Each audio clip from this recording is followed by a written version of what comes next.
سيد الرسل وخاتم الأنبياء وعلى آله وصحبه ومن بهديهم اهتدى أما بعد فأعوذ بالله من الشيطان الرجيم بسم الله الرحمن الرحيم إن الدين عند الله الإسلام وقال تعالى ومن يبتغي غير الإسلام دينا فلن يقبل منه وهو في الآخرة من الخاسرين صدق الله العظيم وقال النبي صلى الله عليه وسلم خيركم من تعلم القرآن وعلمه وقال النبي صلى الله عليه وسلم حامل القرآن حامل لواء الإسلام أو كما قال عليه الصلاة والسلام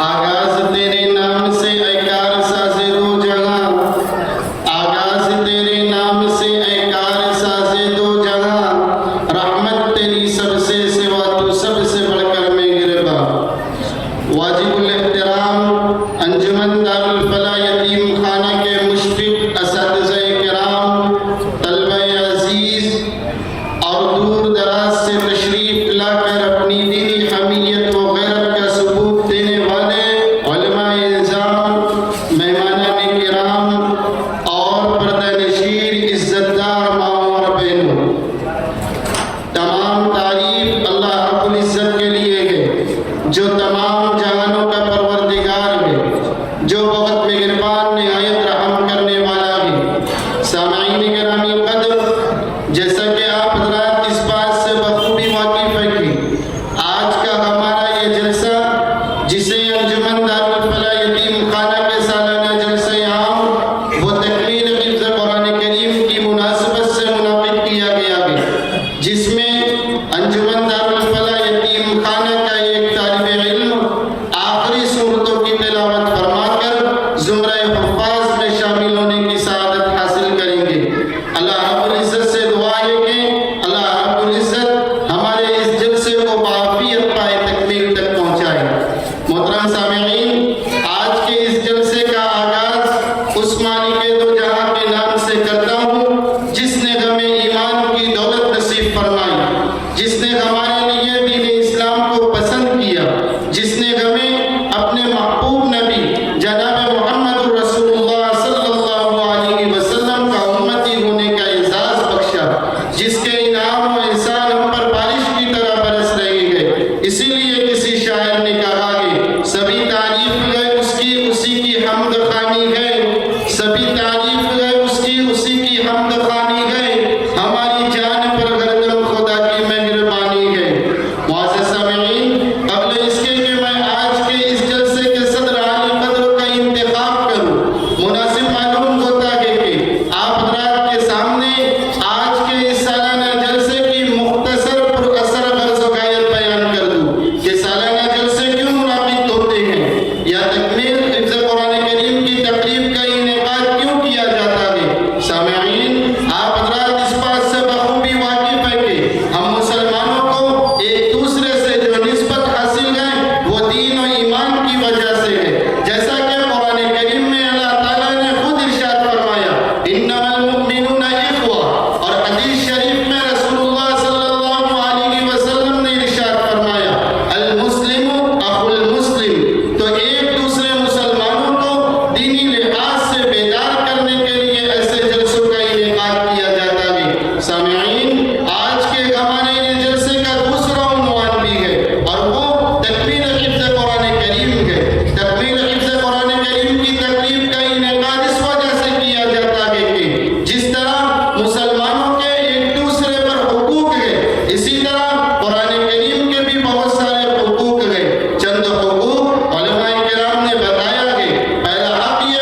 اس نور سے پا جائے گم راستہ منزل کا۔ ماشاءاللہ یہ تھے عدنان شریف خان جو آپ حضرات کے سامنے اپنی پرسوز آواز میں تلاوت کلام پاک پیش فرما رہے تھے۔ سامعین، قرآن کریم کی تلاوت کے بعد مناسب معلوم ہوتا ہے کہ اس ذات کی شان اقدس میں حمدیہ کلام پیش کیا جائے جس کی تسبیح ساتوں زمین و آسمان بیان کر رہے ہیں، جس کی حمد و ثنا سمندر کی موجوں کی ٹکراہٹ میں سنائی دے رہی ہے، جس کی تحلیل پرندے اپنی بولیوں میں بیان کر رہے ہیں۔ تو آئیے بارگاہ خداوندی میں حمدیہ کلام پیش کرنے کے لیے میں دعوت دیتا ہوں انجمن دارالفلاح یتیم خانہ کے طالب علم عبد الرحمن محمد عرفان کو کہ وہ تشریف لائیں اور حمد باری تعالی پیش حکومت میں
فلک کے چاند تاروں کو ملی ہے روشنی تجھ سے، چمن کے پھول پاتوں میں، چمن کے پھول پاتوں میں کرشمہ ہے حیا تیرا۔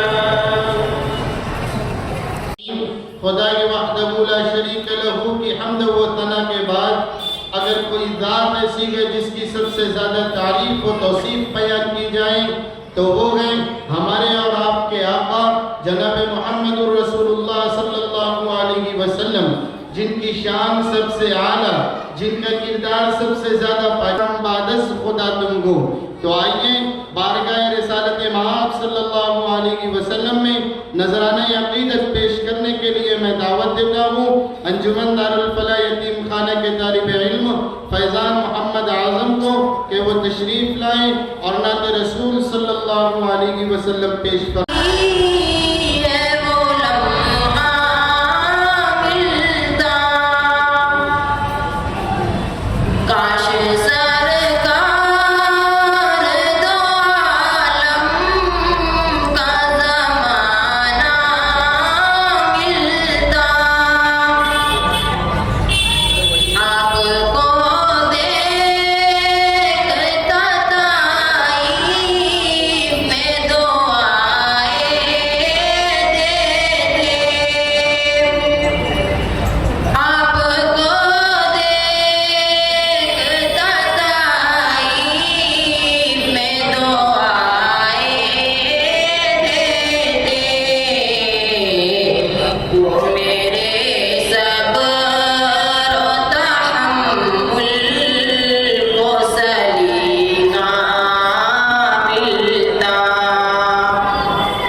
وسلام على عباده الذين اصطفى أما بعد. قال الله تبارك وتعالى في القرآن المجيد والفرقان الحميد: إن الله يأمركم أن تؤدوا الأمانات إلى أهلها. صدق الله العظيم. آپ تمام حضرات کی ایما پر آج کی اس بابرکت نشست کے لیے تحریک صدارت پیش کرنے کی سعادت حاصل کر رہا ہوں. حاضرین، یہ میرے لیے باعث فخر ہے کہ میں ایک ایسی عظیم شخصیت کا نام صدارت کے لیے پیش کر رہا ہوں جو علم و عمل اور اخلاص کا حسین امتزاج ہے، ساتھ ہی اپنے عہدے اور ذمہ داریوں کے اعتبار سے ممتاز مقام رکھتے ہیں. نہ صرف امامت کی 43 سالہ ذمہ داریوں کے اعتبار سے بلکہ مدرسہ تعلیم البنات کی بنیاد سے، نہ صرف حسن تلاوت سے بلکہ اپنی مستقل مزاجی سے. اور میں آپ لوگوں کو یہ بات آور کرواتا چلوں کہ 43 سالہ امامت کی خدمت کا نصف حصہ موصوف نے رات کے اوقات میں مزدوری کر کے مکمل کی اور باقی کے 20 سال فی سبیل اللہ امامت کی خدمت انجام دیتے رہے.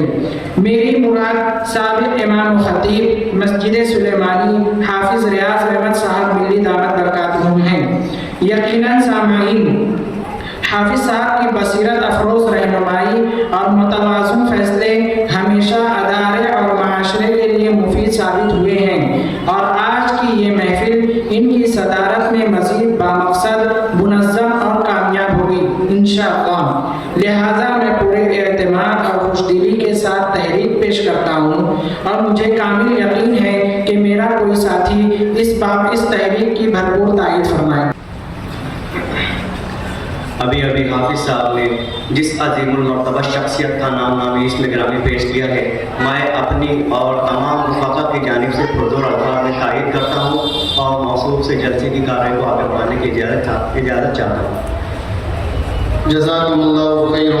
کی طرف رخ کریں اور اس کی پہلی کڑی ہے فن خطابت. یاد رکھیں، فن خطابت ایک ایسی چیز ہے جس کی اہمیت و وفادیت ہر دور میں مسلم رہی ہے. فن خطابت وہ ساز ہے جو دلوں کو تڑپا دیتا ہے. فن خطابت وہ شعلہ جوالا ہے جو لہو کو گرما دیتا ہے. اسی کی ایک جھلک دکھلانے کے لیے میں دعوت دیتا ہوں ہمارے اپنے ادارے کے طالب علم مزمل شیخ ساجد کو کہ وہ تشریف لائیں اور اپنی تقریر پیش کریں. بسم اللہ الرحمن الرحیم. نحمدہ ونصلی علی رسولہ الکریم. اما بعد. یہ مدرسہ ہے تیرا میں قدا نہیں ساقی، یہ مدرسہ ہے تیرا میں قدا نہیں ساقی، یہاں کی خاک سے انصاف بنائے جاتے. صدر ذی قدر، سامعین نقد نظر اور میرے عزیز ساتھیوں، السلام علیکم ورحمۃ اللہ وبرکاتہ. مدارس مکاتب نسل نو کی عمدہ تربیت کا بے مثال مرکز حقیقت سے لبریز اس عنوان کا حق ادا کرنے کی کوشش کر رہا ہوں. سامعین کرام، غار حرا کے آفتاب حق کی کرنوں سے ان مدارس مکاتب کے روز منور ہے. دار ارکب کے